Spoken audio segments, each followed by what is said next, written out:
आपण या ठिकाणी माझ्या माहितीने एरंडोल शहरात अनेक महाविद्यालय विद्यालय आहेत, शैक्षणिक संस्था आहेत, परंतु कुठल्याही शैक्षणिक संस्थेला या मराठी भाषा गौरव दिनाच्या दिन साजरा करण्याच्या भान आज राहिलेलं नाही आहे.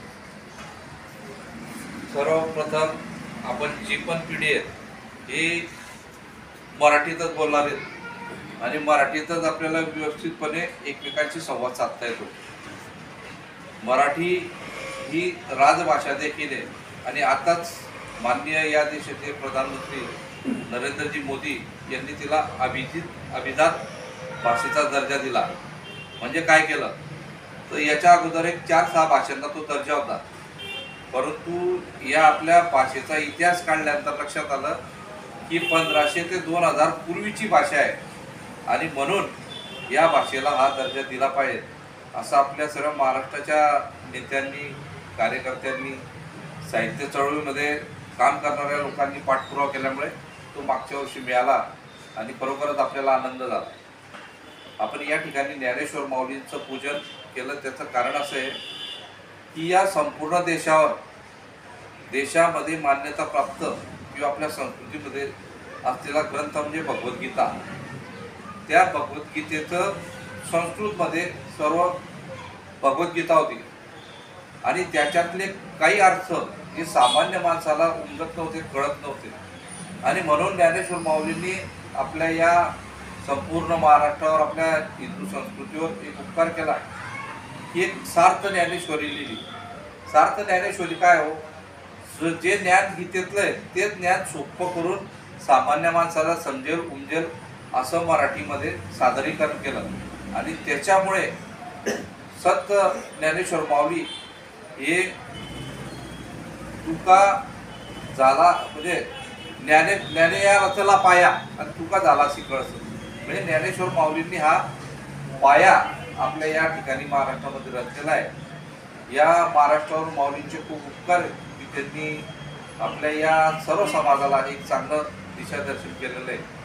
या आपल्या मराठीवर अनेक लोकांचे उपकार आहेत. त्यातल्या त्यात सर आपण जर म्हटलं की सावरकरांचे देखील या मराठी भाषेवर खूप मोठे उपकार. सावरकरांनी अनेक शब्द आपल्या मराठीत शोधून काढले. जसं सरांनी ऐकलं पेनला शुद्ध मराठीत झरणी म्हणतात. त्याच्यानंतर इंजिनियरला शब्द माहीत नव्हता, इंजिनियरला अभियंता म्हणतो.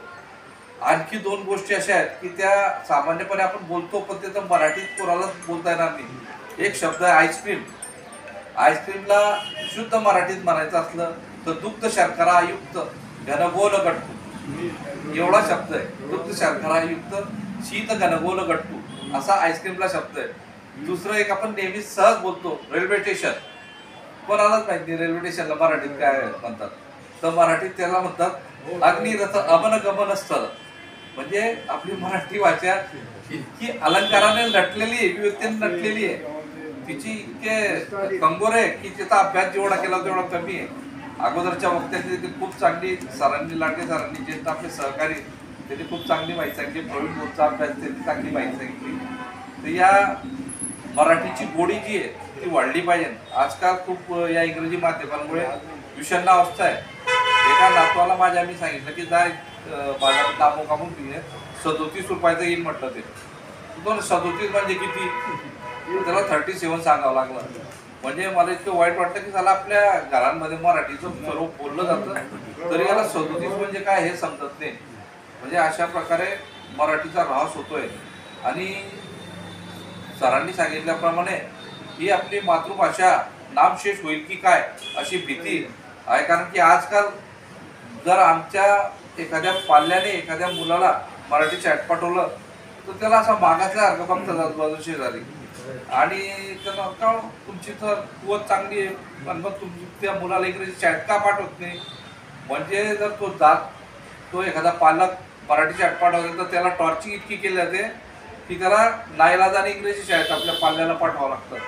अशा प्रकारची एक मानसिकता आपल्या या देशामध्ये झाली आहे. एक किस्सा सांगतो की काही लोकांना या अर्धवट इंग्रजी शिकणारे जे लोक आहेत यांना इंग्रजी इतकं भूषण होऊन गेलं आहे. माझ्याकडे एक 20 वर्षापूर्वी एक प्रचारक आले त्यांच्या संघाचे ते होते गोखले म्हणून, प्रॉपर पुण्याचे राहणारे होते ते मूळचे, परंतु ते अमेरिकेत शिक्षण घेऊन रंगकामासाठी निघाले. आता तो मनुष्य अमेरिकेमध्ये गोल्ड मेडल घेऊन आलेला MS मध्ये, परंतु त्याचं बोलणं इतकं स्मूथ मराठी होतं की त्याच्या तोंडात कधीच चुकून इंग्रजी शब्द यायसाठी. आम्ही माझ्याकडे आल्यानंतर ते म्हणे आपल्याला पारोळ्याला जायचं आहे. पारोळ्याला गेलो. पारोळ्याला आमचे कार्यकर्ते वकील त्यांना भेटायचं होतं, पण त्यांना भेटण्याच्या अगोदर एका दुसऱ्या वकिलाच्या कार्यालयात बसलो आणि पाटील नावाचे वकील होते पण दुसरे, त्यांच्याशी चर्चा चालू होती. तर त्या वकिलांनी बोलता बोलता इंग्रजीतनं सुरुवात केली, पण हे त्यांना मराठीतनं उत्तर देत होते. तो असा एकदम आबा आलेला आहे पायजामा शर्टमध्ये, मागासलेला अशिक्षित आहे अशा प्रकारचं त्याला वाटायला लागलं. तर तो आमचा तो सांगतोय गोखले की अहो मराठीतनं आपल्याला समजतं ना, तुम्ही मराठीतनं बोला, मी मराठीतनं बोलतो.